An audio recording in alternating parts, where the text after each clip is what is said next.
It is a very good afternoon and welcome to the Real Talk Show right here on TYP. And thank you for streaming with us today.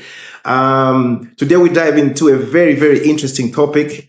And last week we did focus on the community response to teen pregnancy. This week, on today's episode, we are focusing on young people's response to teen pregnancy. Today, we are joined by an incredible panel of youth advocates and experts who are in the forefront of this fight, and we will uncover the root causes of teen pregnancies, as well as examine the existing interventions and identify where the gaps are, and also try and see if we can explore opportunities in the light of teen pregnancies. With me in the studios is Miss Martha, Angel, Namalambo, as well as Richwell. Guys, welcome to the show. Thank you. Thank you. Thank you. All right, allow me to also introduce my sign language interpreter, Amon Shigada, and my name is George Mukwita.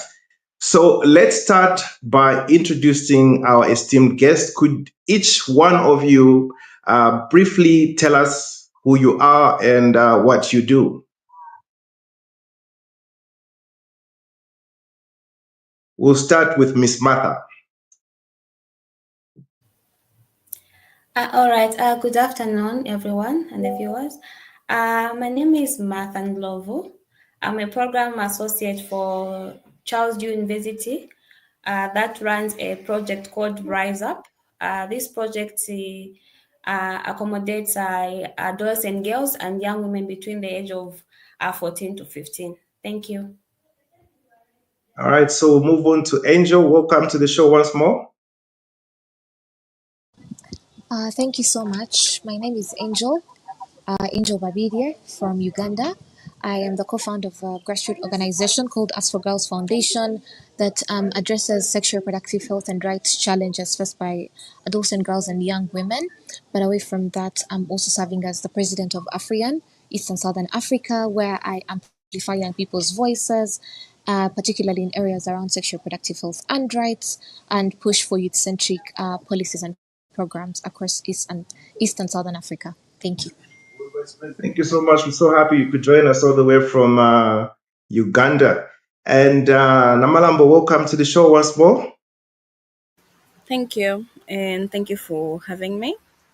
So I'm Namalambo Chloe Hantuba, Chipata District's adolescent focal point person.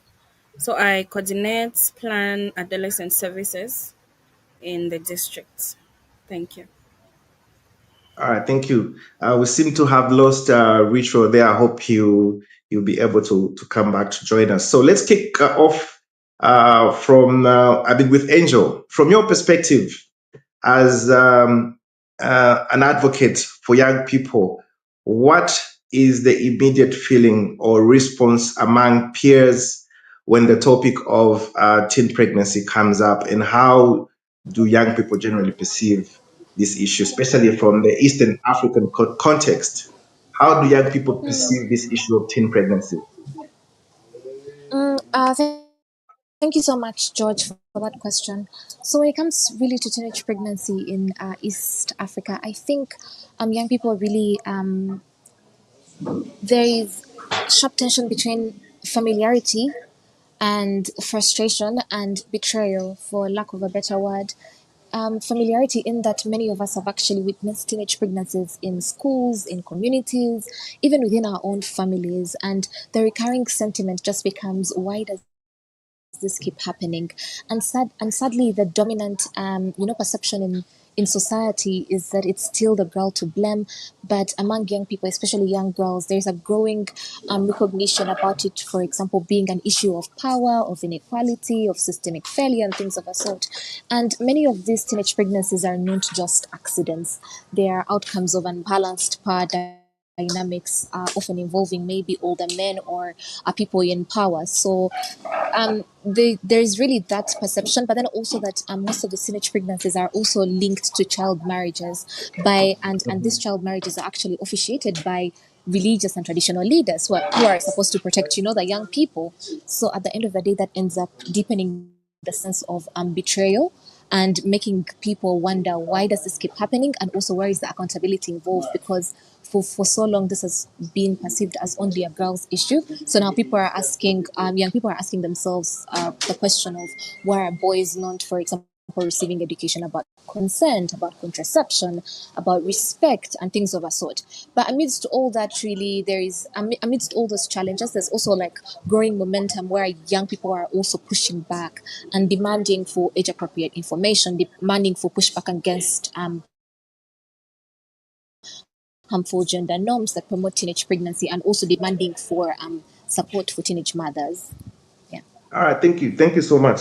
I mean, what are the available interventions that you have been able to undertake in your work, and what are some of the challenges that you have faced while it's trying to implement these interventions?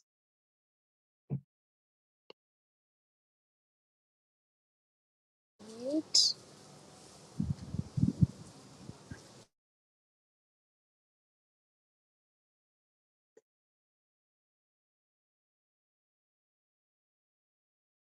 So, Angel, your mic is on mute.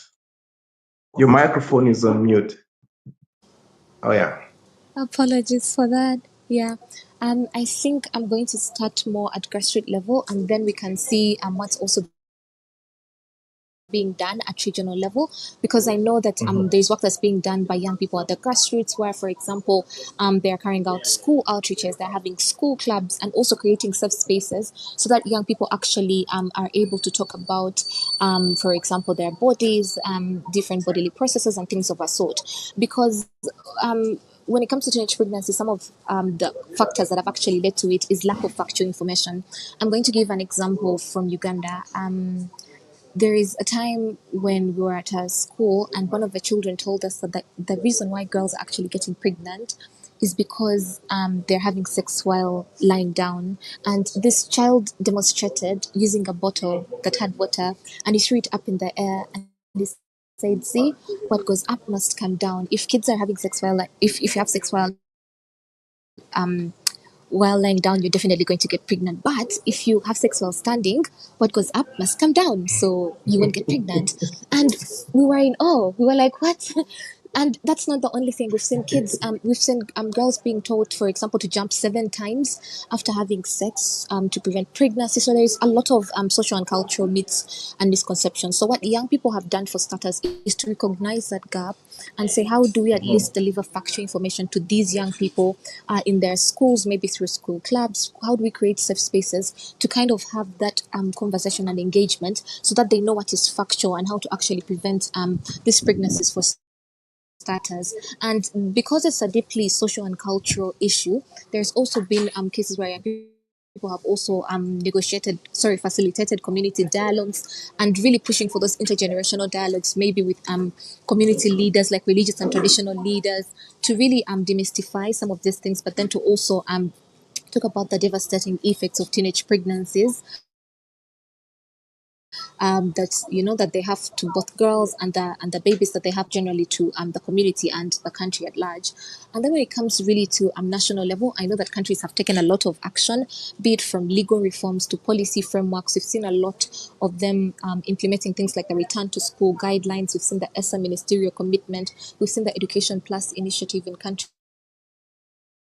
like Eswatini, Zimbabwe, and Lesotho, making sure that girls are actually reintegrated back into school, and also school reentry, so that girls who've actually given birth, so that it doesn't seem like a life sentence, but that they're reintegrated into school, and programs where they're also brought to school with their children. So at the side, they're going back to school, getting the skills, and getting empowered, but also able to take care of their children. And these have been largely also linked to nutrition through youth-friendly health services, that young people, for starters, are able to get youth-friendly SRHR services when they go to the healthcare centers, but also even after they give birth, that they are able to get, knowledge about, for example, maternal knowledge about how to take care of the children, the nutritional needs of the children and of the babies, and that kind of information. So there's a lot that's been done, of course, at grassroots work, but then there's also a lot that's being done at national and regional level when it comes to policies. It's just that we need to enforce more and make sure that they're actually being implemented. Yes. All right, thank you so much, Angel. And of course, last week on the show, we had the community response, finding out what does the mothers in the community, what is their response to teen pregnancies as mothers in the community. And this time on the show, if you just joined us, we are having the youth response to teen pregnancies. What are the young people doing about teen pregnancies? And what is being done currently? So, building on our previous discussion, I would like to get to Martha as well as Namalambo. What do you, how do young people in Zambia identify, or what is the primary cause of teen pregnancies in your view? And what are some of the lived experiences that you, being in these neighborhoods, that you have encountered and I would have seen? I've heard something from Uganda for the first time today to say once young people, if they are having sex standing, then probably they won't get. Do you have similar stories in Zambia? I mean, if you don't mind sharing with us, Martha. All right, thank you. There might be some similarity, but I also just bring out some of the causes. Basically, because we deal with young girls in our everyday activities for the project, and part of the project has got the SRH education, where we interact with these girls and have sessions and educate. And every time we have a session on teenage pregnancy, they would say, I became pregnant at an early age because I'm poor, like we didn't have money at home. So poverty was one of the reasons why teenage pregnancy is in existence, because they'll go into transactional sex where they exchange money for sex from other men, such as like commonly known here in Zambia as sugar daddies. So they'll get money for school fees or material things from them, and in exchange for their for sex. And one of the girls said, I don't have soap, I don't have pads, but they have money, so I would give in my body just to acquire those things, necessities. And also, I think the other cause is a lack of comprehensive sexuality education. I feel like in Zambia, there is nearly or barely completely no sex education being conducted at school level or even at home level. It's kind of like a taboo for these topics we talked about, especially at the household level. So you find that these young people, they don't have the information on what's their rights, at the boundaries that their counterpart can go and everything. So they go into society with literally no information, or they get information from the media where it is unfiltered, because the media is garbage in, garbage out. So whatever information is not completely true. The other reason was pressure. So you find that some of these young people would go into early pregnancy because they want to maintain a status quo from their friends. They are doing it, so they tend to do it as well. So that was also one of the reasons. And just to add on, lack of parent guidance was also one of them that came out. You find that some of these young people, they can't even go to their parents to talk about sex or contraceptives or even condoms. So you find that this information is not available to these young people. So therefore, they won't have enough information for them to make informed decisions about their sexuality, and also just planning for their future. Another one was gender-based violence. I know this is also a problem here in Zambia, and is continuing to be one, because you find that some of these young girls, are being raped by either their guardian or one of their parents, like a father, or just Mm-hmm. men who are in a position of power. And Mm-hmm. because they are vulnerable, some of these girls, they can't even report because, there was one girl who said, I'm constantly being raped by one of my uncle at home, but I can't report this case because he's the breadwinner. My parents told me not to report because if he goes to prison, won't have anything to eat. So I found that this vice keeps on happening, and it exposes these young girls to pregnancy because there is no at home level, there is not that protection that they need. Even if as an organization we can try and push for her to report, but it also being influenced by the people at home. Even just the emotional blackmail should go through if she reports that case. The other thing is just cultural norms and early marriage. Some cultures, they really encourage early marriages. You find, especially in the rural areas of Zambia, as long as the girl comes of age or reach puberty, she's ready to get married. It doesn't matter whether she's ready to become a mother or she's ready to become a woman or a wife, but as long as she has just reached puberty stage, she's ready to get married. So therefore, we find that now these girls, they go into early marriages at any early age, and they have pregnancy at an early age.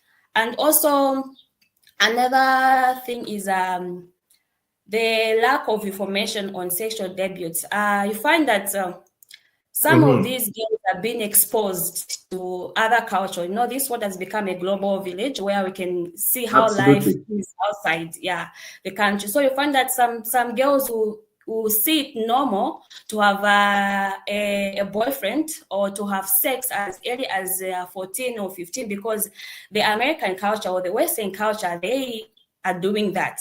They see what is happening on media and they take it as gospel truth and they start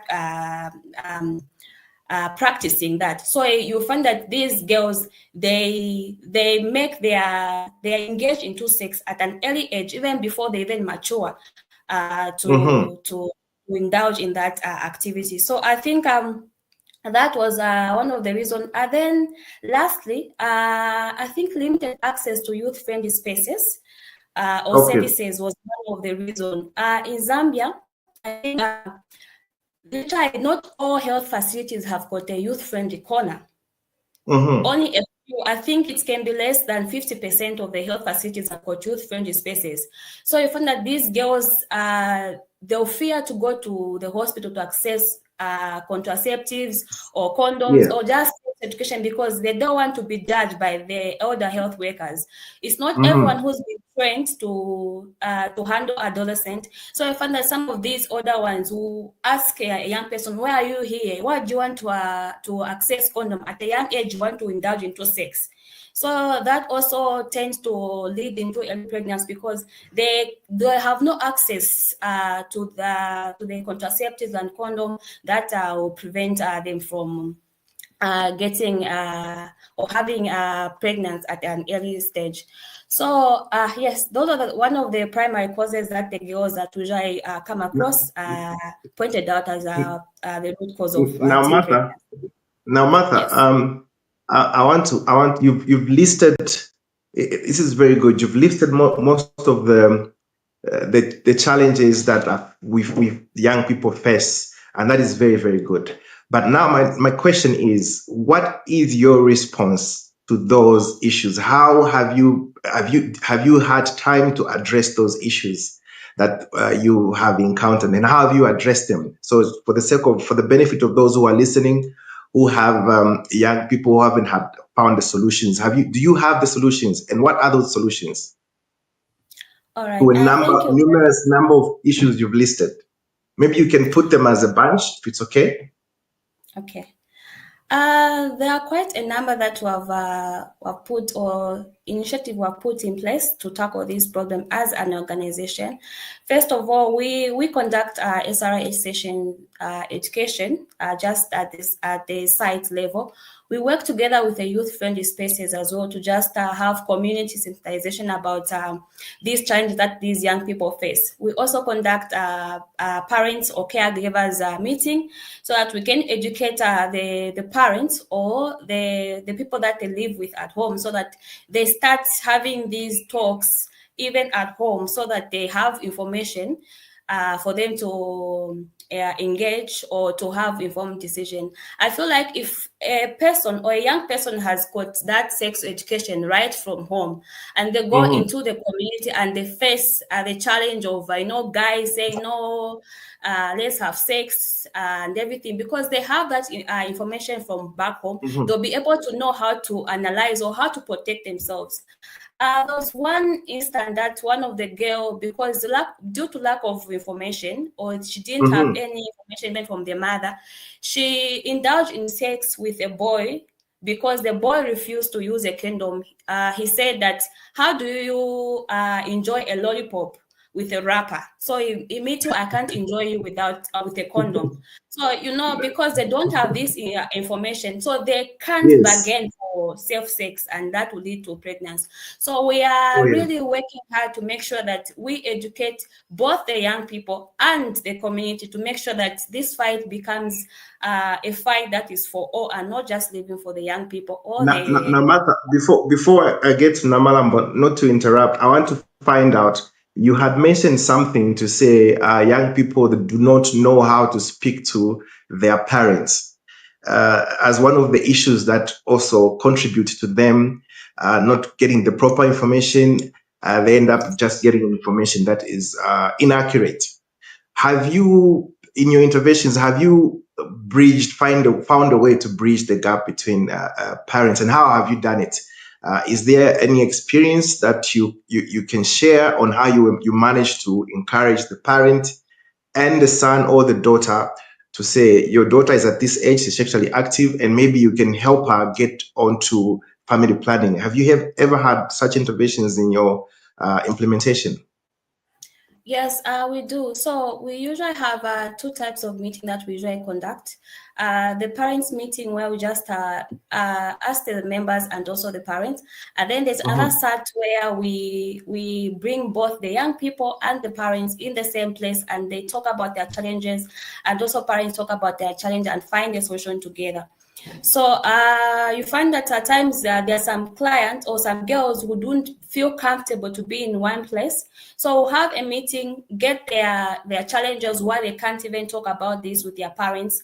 Afterward, now we have the meeting with the parents and convey those challenges to them and communicate to them. And it's very important for these young people to have information, because some of these parents, they have the notion of saying their children are innocent, not knowing that they're Mhm. indulging. So we try and make sure that we educate these parents to start talking about sex education or contraceptive as long as a child has just reached puberty, so that they are able to help that child to have information and just to make right decisions for herself or himself. All right, thank you so much for that response. Namalambo, welcome to the show once more. Um, you Thank you. are the safest place young people go to, isn't it? You are the person they come to access the accurate information and health services, and you are the big sister, you are the mother at that facility in Chupata. We're so happy you could join us today.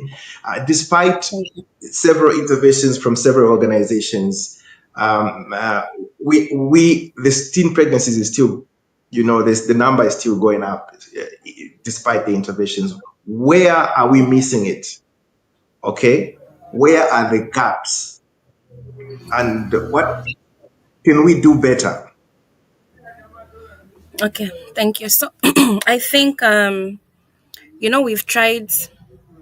MOH is trying, line ministries are trying, organizations are trying, but there's still gaps somewhere. We cannot run Mhm. away from it.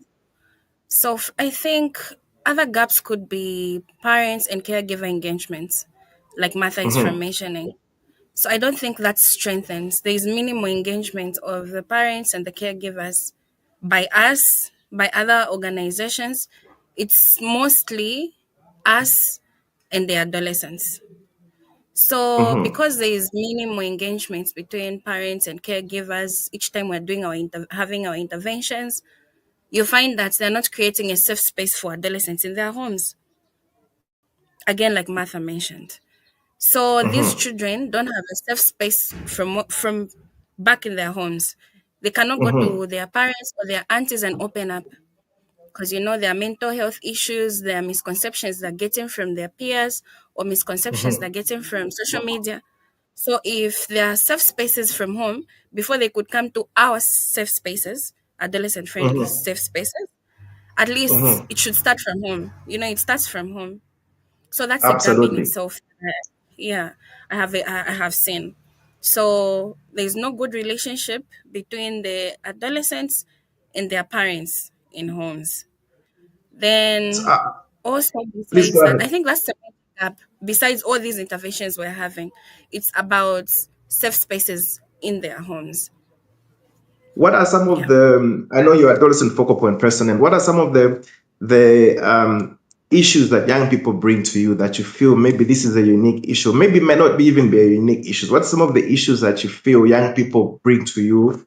Maybe as a result of them not having a safe space anywhere else that you have attended to, and what are some of the other issues that you feel maybe just within your wisdom, you can say, oh, maybe there's a gap here. This young person was trying to do this. Maybe you've helped them out. Do you have any of those experiences from your work? Yes. So mostly, for the adolescents that would come or walk up to me, I've noticed the gaps or the challenges are the gender norms, the traditional Mm-hmm. norms that we have as Africans, as traditional homes in Chipata. The masculinity abilities that they instill in a child from the time they are growing. You know how it is when a girl and a boy, sorry, yeah, a girl and a boy are raised naturally, would say naturally, but it's just instilled to say a boy is supposed to be this, a girl doesn't speak over a boy is more powerful than a girl, a boy, such kinds of gender norms. There are traditional norms of where also a girl, they believe a girl, when a girl starts her period, she has to marry. So all those Mm-hmm. things would lead to teen pregnancies. So once the initiation ceremonies, once a girl attains puberty, all those things. So it's all about the traditional norms, the gender norms, the masculinity beliefs that we have in these communities, in our villages. So those are other challenges I've noticed through interaction with adolescents. I know this may not really be a question that you can respond to, but through your outreach programs and even just your interactions with young people at health facility, my question to you is: what are the young people themselves? What have you seen the young people themselves doing, or how have you seen the young people responding to teen pregnancies? Are they Okay, so responding to teen pregnancies? Mm. yes. So like I said, we're all doing the interventions, and I've seen adolescents in my district are standing up for themselves. So we have peer Mm-hmm. educators that would go out there in communities for community outreach services. They're providing information to their fellow peers, and also they're going on radio. We are going on radio to spread the information against teen pregnancies, the dangers of teen pregnancies. They're also creating social media instead of, you remember what Martha said, Mm-hmm. social media is garbage in, garbage out. But I've seen adolescents in my district coming up with icons, coming up with pages that would be used for better reasons, like to share information on teen pregnancies. This is a Mm-hmm. topic for today. Yeah, dangers of teen pregnancies and Okay, so thank you. on. So my next question goes to you, Martha, as well as Angel. You can find a way. I know, Martha, you did touch a bit on this one. What opportunities do young people see, or what new opportunities are available now for innovation or more effective approach on teen pregnancies that aren't that we're not really utilizing at the moment? And this could involve technology, as you have done that, the peer networks, policy advocacy, and this is between Zambia and Uganda per se. What opportunities lie that are not being utilized, and how can we utilize those opportunities that are there? All right. Thank you. I'll go for technology and digital platforms. We are living in life in an era of digital, and I think it will be very, very helpful if we can use the platform of media to sensitize and also to just talk about these issues. Everyone has got a mobile phone, and everyone has got access to SMS, Facebook, TikTok, and stuff like that. So if we can use this platform to really sensitize the services and also just put out information that these young people would need, like even just create a chat box that can be used or it can be used to access information by these young people anonymously, or even just them asking questions. That will also be something that can be put into consideration. And just also to just bring about programs on TV or radio, just like this program where we talk about the dangers of teen pregnancy, information about sex, and also contraceptive and other things. I think that's something that we have underutilized, especially some time back. We used to have programs like drama, culture, is being shared on ZNBC, but nowadays we have less of those programs being advertised or being played on TV because media, when you put something on a video or on the media, it sticks to their mind. They're just saying the word saying mere words. But if we're going to put dramatize that issue of teen pregnancy or sex education, or maybe like make a sketch of a parent being in a conversation with a child about sex education, it carries more weight when you watch it in a video than just reading or saying it like the way it is most of the time. So yeah, that would be another way that we can utilize the media, by making sure that these programs are being put out there. And the media is like wildfire. It spreads. One video can be watched by hundred of people. So therefore, you have just one video that has catered for a lot of people or helped a lot of young people who didn't have that information. And also just to strengthen the peer network, where we use peer educators to go and sensitize these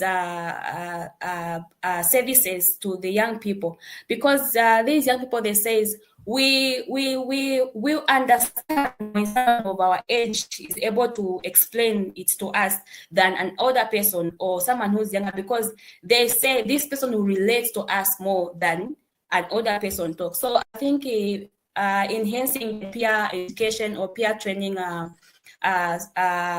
people, that would be a best way of also just trying to enhance these services. And also just to make sure that these youth are also involved in policy making. They say they make these policies for us, but they don't involve us. So there should be a lot of involvement of these young people in the policy making, even in the sexual reproductive health curriculum or services, so that there's some representation of these young people in that procedure of whether police or programs and stuff that. And there was another example that someone said was like, it would be very good if we have a youth advisory board for the Ministry of Health or Ministry of Education, where we are able to talk about these things from the point of, like, they are able to get feedback from us, not from a second person or a third person, but from us who experience these problems. Because you can't be tackling a youth problem, but you don't involve the same youth that you are trying to fight for. So let the youth be the advocates for their rights, for their services as well. And also, the other thing is just to make sure that we engage or we youth economic empowerment. one of the reasons was poverty. So if we are able to enhance these youth empowerment programs, it will really help us to tackle it, because we are trying to save these young people to engage into sex for money by giving them a skill that they can use to bring in the money for themselves. I think those are some of the initiatives that we can really put in place to make sure that this teen pregnancy and other things is being reduced, or at least completely gone. So there was an issue of support, prevention or support that is currently floating around in the nation, where it's either we prevent teen pregnancies, and there's also a support fund, social support fund for young mothers who are given a certain allowance to support them in motherhood wise. So at the same time, we're trying to prevent, and then there's that support, which looks like it's now motivation to the young people. How do we address that issue? Are we moving 5 steps only to be taken 10 steps back? In your view, is that progressive in the fight of teen pregnancy? I think somehow it is. Every little thing that we put, or every policy or every initiative just got the pros and the cons. But I feel like the empowerment of these young people is just to reduce them engaging themselves into sex or becoming pregnant again, so that they're able to empower themselves despite being a child.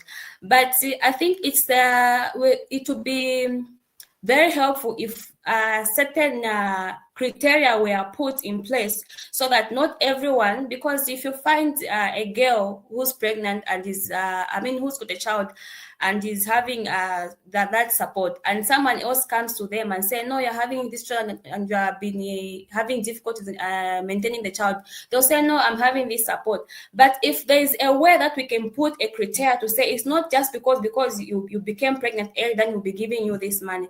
There should be a vigorous criteria that can be used for this to be accessing those social cash money, because in as much as we are trying to empower them despite having their early pregnancy, this can also be a motivation, like the way you said, for other women to do the same, because they said some girls will say, no, you know what, since there is money, it just takes me to become pregnant for me to access that. So we need to work, we need to make sure that there are criteria, or there are a lot of procedures that we can put in place to make sure that it does not look as a motivation, but as a way of empowerment. How do we do that? That's the question. Come again? How do we make it look like it's not a motivation for young people to be pregnant, but more of a way to help them sustain themselves? How do we do that? I think one way that we can do is by making sure these young people that are under the support, they retain something back, by maybe, like, for example, if we give them money to do business, maybe percent of that business, that profit should be given back to the authority, for just to make sure that there's that a sense of responsibility. Then as if I'm just giving you as a present, but they should own up and take responsibility, say, okay, this is helping me, but I should take part of this percentage and give back to the authority so that it can help others.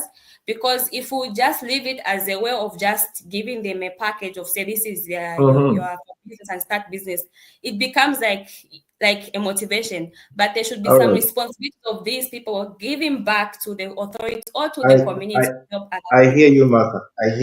Thank you so much for that one. Now, Angel, thank you for staying with us. I don't know if you are there. Angel, are you with us?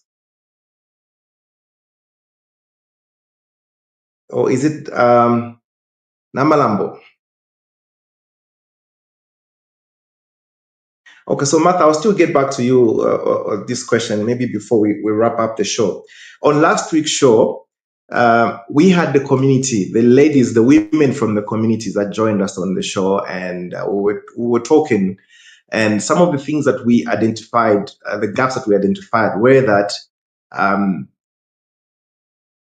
let me start it from here. The ladies or the women, when there's no water in the community, in the neighborhood, the women will come together, maybe go and see the chairperson, or whoever is the head of that community. They'll bring their issues together and things like that. So the question I did pose on them was, or to them was that, look, when there's theft, when there's this, a bereavement or any other thing, the community comes together. But when there's teen pregnancy around that community, here and there, nobody comes together to sit down and say, look, this is a problem, this is our problem. And they accepted that they identified it as a gap. In your intervention, how would you tackle an issue like that where the community is silent on teen pregnancy, but very vocal on everything else? How would you handle that situation? Thank you. I think one way that we can tackle is to make sure that, teen pregnancy is considered to be a household problem or like a bad behavior problem. But if we're able to sensitize that this teen pregnancy affect the community and not just the family of that person, but the whole community by addressing the economic and social change that may come as a result of that pregnancy. So the first thing is to just sensitize the community and make sure that teen pregnancy is a communal problem, a collective problem, and not just a problem of the family that the person is coming from. Okay, if you just joined us, welcome to the Real Talk Show. This episode is brought to you with the compliments of the Be Safe campaign, the community and youth response to teen pregnancy, an initiative proudly implemented under the youth-led advocacy project, While Up, supported by CEDA through Action Aid. And please keep sending in your questions, comments, as well as contributions.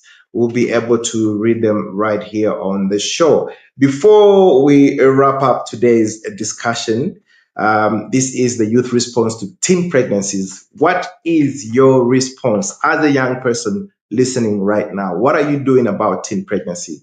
Now, Martha, I know I'm hitting you with hard questions, but please, we are trying to find out what is the actual response from the young people to teen pregnancy. This is what we're here to talk about.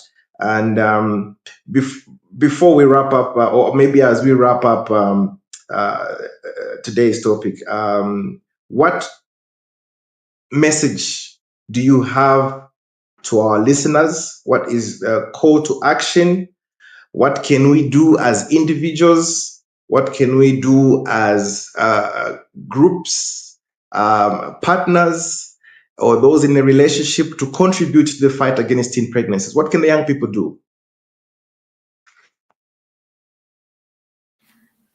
First of all, my message to the young people is get informed, stay informed.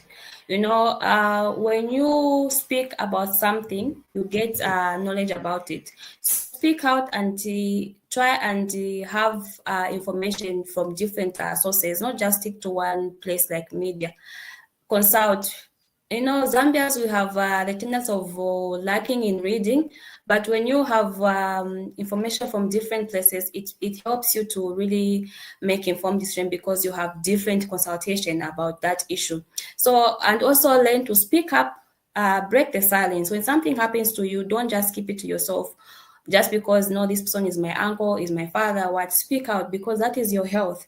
That is you have to take your safety first before the person who has violated you, and just create spaces both at home or at schools or even in the community where you can have topics that are very sensitive to you, and share, because you can find that maybe you have just little information but the next person has more information. So create a safe space whether online or just physical meeting away from the facility or home, where you can have these topics talk about, and just invite other people that can have more information than you, and also use platform to educate, like the WhatsApp, the TikTok, to educate yourselves and to share just information about sex education, teen pregnancy, contraceptives, and also taking initiatives in your community. Join peer education groups, volunteer at a local health post to engage yourself into the youth-friendly spaces, corners, so that you are able to get information and also spread information to others who are not able to get it from other places but you. And also lead by example, you know. Be a friend who gives the right information and not wrong information. So be a leader in also advocating for these vices that affect our young people. So it is, by the end of the day, girls, it is your body, your voice, your future. So protect it and own it, and uplift others as well. Thank you. Thank you, Martha. And that wraps up today's episode, the youth response on teen pregnancy. I'd like to thank our incredible guests, Martha, Angel, Namalambo, and Richwell, for enlightening us on the Real Talk today. Your insights as well as experiences, fantastic, fantastic. So today we have not only identified the pressing issues around teen pregnancies, but more importantly, we have shined a light on the actual problems and the proactive young people's response to teen pregnancies, from challenging misconceptions to the leading of, or should I say, leading advocacy efforts and advocating for young people themselves to be the agents of change and not to be the victims. We hope this discussion has empowered you, and we hope that the knowledge, as well as whatever has been discussed here, inspires you to take action and own response in your communities. Remember, the fight against teen pregnancies requires everybody's commitment. Once again, this episode has been brought to you with the compliments of the Be Safe campaign, the Youth and Community Response to Teen Pregnancy, proudly implemented under the Youth-Led Advocacy Project, supported by CEDA through Action Aid Zambia. I hope this has been a vital conversation for you. Join us next week at the same time as we continue to give you nothing but accurate information around SRHR. Thank you so much and have a lovely day.